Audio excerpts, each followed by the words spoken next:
Mbalariany oseyo piny owacho kuom koso keto maino e ng'anyo margi madhi mbele kendo rocho chenro mag somo e mbalariany mag piny owacho.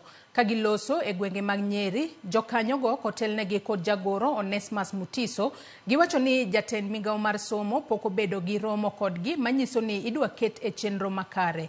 Gimedo ni pod gibiro dhi mbele kod ng'anyo nyaka ket e tim winjruok mar tich ma higa mar 2021 nyaka 25 kama gidware bilion 9.7 mar keto kare dwachgi. Bende gisiemo jotend mbalariany owe buogo jotije manie ng'anyo ni mar chiko yienegi bedo e ng'anyo. If you are not willing to resolve the issue affecting lecturers, please leave, resign and leave your office. We want people who are serious, people who are ready to engage us. You have seen that the CS is opening a container while lecturers are striking. Seriously? You go to open a container when students are not studying? Are you serious?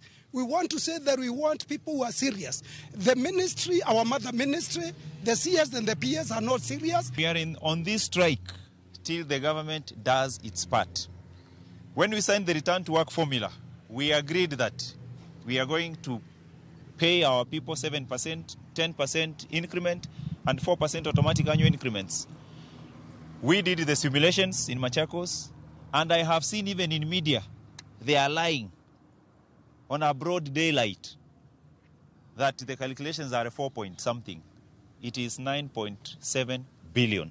The negotiations must continue, and that's number one, at the national level. Number two, the Dedan Kimathi Roko issues are becoming unbearable. Only last week, one of our lecturers was sacked because he did not teach. One of the reasons is because he did not